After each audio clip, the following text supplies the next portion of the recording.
This is Andy Thayer with Graystack Media, and we're talking with a bunch of anti-war vets from About Face Veterans Against the War, just following a press conference here. And I'm just going to shoot some questions to all of them, and whoever needs to, just jump in and respond. Yeah, just pass it around, whoever wants to answer.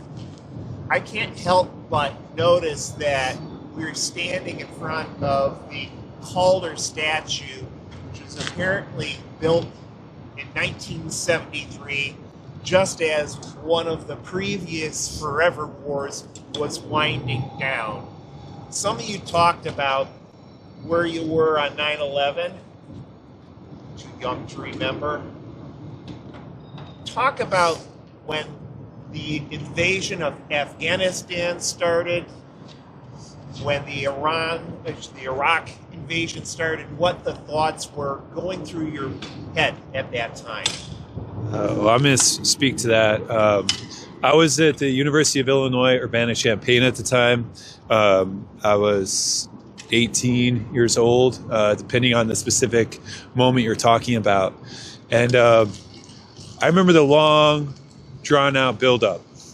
I remember the immediate response, and then to 9/11. I remember response of deploying people in attacks on Afghanistan, and then the long build up to the Iraq war, and yet all of the kind of immediate justification. And I remember that vote in Congress, where Maxine Waters voted no, almost like a solo vote. I don't remember how many other people voted against it, just her. And it was horrifying to me. It was horrifying as somebody in the Illinois Army National Guard watching this march to war. And I remember before I even deployed, we got information about the fact that Iraq didn't have weapons of mass destruction from our deployment, like briefings about the history of Iraq, and that they had been disarmed. And yet here we were mobilizing and deploying to go get these weapons of mass destruction. So I knew it was a lie. I knew it was a lie from the beginning, but I thought, you know what? We can help get rid of this terrible dictator. We can help build a democracy. These ideals that are so instilled with American exceptionalism that I grew up with. And I quickly learned through my deployment that, an occupying military can never build a democracy. And unfortunately, 20 plus years later, the lessons I've learned from being in the desert are lessons that our politicians haven't learned, and lessons that, I don't know if we've learned as a nation. And, I feel like it's shameful of me that, I was mentored by Vietnam Veterans Against the War. And it was shameful that I didn't know about Vietnam Veterans Against the War until years after I had gotten home. And the fact that we don't teach this history is a part of just doubling down and reinforcing the militarism of our society. And we need to lift up this history of GI resistance and GI activism and veteran anti-war work in order to highlight that to support veterans does not mean supporting war. Passing the mic around,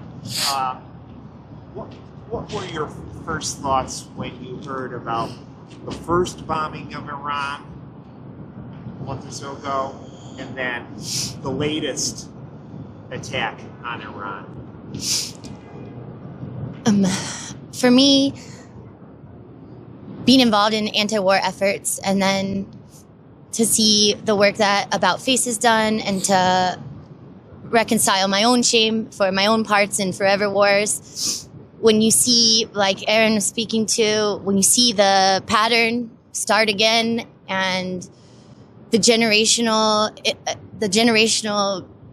trauma that we're all carrying with us and into this next chapter of resisting as a veteran community, I think there's many more voices, like Aaron said. And when Aaron shared his experience that day of the bombing and his friends and different experiences, to hear other veterans we're all wrapped into all of these wars forever. And we do have a duty. We have to keep showing each other that there's a way to refuse, there's a way to fight, there's a way to stop this. And there's people that are elected that are supposed to be stopping this. And they need to be brave, like us. We need to keep being brave. Everyone needs to keep showing up for each other. These wars, they're not going to stop. These rich people aren't going to stop themselves. They're going to keep doing this until we stop them. That's right. Yep. Right. One of the things I find noticeable and personally very, very offensive is that the sole focus in the U.S. media about U.S. lives lost, U.S. people being injured. What do you think about that? It's really hard to... We've killed hundreds of thousands of people. There are hundreds of thousands of deaths in Iraq and Afghanistan. And to be honest, it's really horrible that my reaction when I heard about the bombing in the girls' school in Iran was, I mean, it's just more, right? It's not like it's a shock when you've seen this same thing happen over and over and over again. It's the famous saying, how does a fish know he's in water, right? Spending your entire life hearing stories and reading numbers of like the countless number of deaths that we have left behind in Iraq and Afghanistan. And we only talk about the U.S. service members that come back. Not the 134, 100, whatever the number is, of families that no longer have their children, right? We've chosen as a media, as a country, to value the lives of one American infinitely over the lives of however many literal children. And it's shameful. And one final question. We hear a lot of talk about support our troops. That was the mantra that those of us who were stateside in the run-up to the Iraq invasion, the Afghanistan invasion, support our troops, support our troops. And yet, the news that I just learned lately is that we've got tens of thousands, I believe, in cuts to the VA hospital system. Anyone want to speak to that? I think you should talk about what you said in that podcast about them using the air, just like they're keeping them from that, right? I'm blanking. Yeah, sorry. I can also say something if you want. Well, I'll answer this, but I think it's really important that Alex says something about the Ford, because that's in the crux of this current conflict. But just as the U.S. and Doge and the current government has made massive cuts across the federal sector, they have made massive cuts across the VA. And not only have they made these cuts, but they've also taken away the union rights of the individuals that work at the VA, many of who happen to be veterans, which is like a double insult. You're taking away the actual care, and then you're taking away people's rights. And then on top of that, when we met with the administration here, the minister here, the VA director, Cowley, he said, well, they were haircuts. This administration and their cronies think of these people's life as nothing but a haircut. And that's why we have to get organized and fight back, because we know we need resources for healthcare, for education, to address the climate crisis, not resources for more and more and more endless war and deepening militarism. And why that's so important to highlight what's going on with the Ford is because they're at that ship has continued. It's the longest deployment right now, right? Do you want to say something about that? The USS Ford you're talking about. The USS Gerald R. Ford, she's the newest aircraft carrier. They spent $13 billion on her. And You served on it. I did. I served on her when she was being built. And since I left the Navy, and just in the last 3 years, she's been used as a show of force outside of Palestine after October 7th. She then was sent to be a show force against Venezuela, and then she was on her way to be a show force against Iran when her toilet systems failed.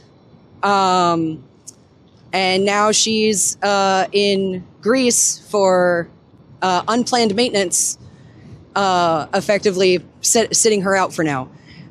She's very closely approaching, if she's still deployed mid-April, she will beat the post-Vietnam record for longest deployment, currently held by the USS Abraham Lincoln in 2020. And her crew is tired and demoralized. The part of the maintenance they're doing, they had a laundry fire breakout, and it destroyed 600 beds. And they have sailors sleeping on cots, on tables, and on floors, and shipped in like sweatsuits because laundry's down. And to those sailors, you can say you can withdraw your consent. Keep resisting. Yeah, she's just been a show of force, and it's time her crew gets brought home, and it's time we stop being a show of force. On an answer to the first part of your question, people say support our troops, and they use that to mean support whatever war we're pitching right now. Stand behind the war that we're engaging in, and that's how you support our troops. That is not how you support our troops. There's a saying that war is a failure of diplomacy, and every time we go to war, we are failing our service members. And then finally, how can people get in touch with about Veterans Against the War? We have our website. It's aboutfaceveterans.org. We are also on social media. You can find us on Instagram. I believe it's at Vets About Face. And then locally, you find us at About Face Midwest, also on Instagram. Thank you very much. This is Annie here with Graystack Media, talking with About Face Veterans Against the War, held at press conference May on the 23rd anniversary of the U.S. invasion of Iraq, one of the previous wars to end all wars.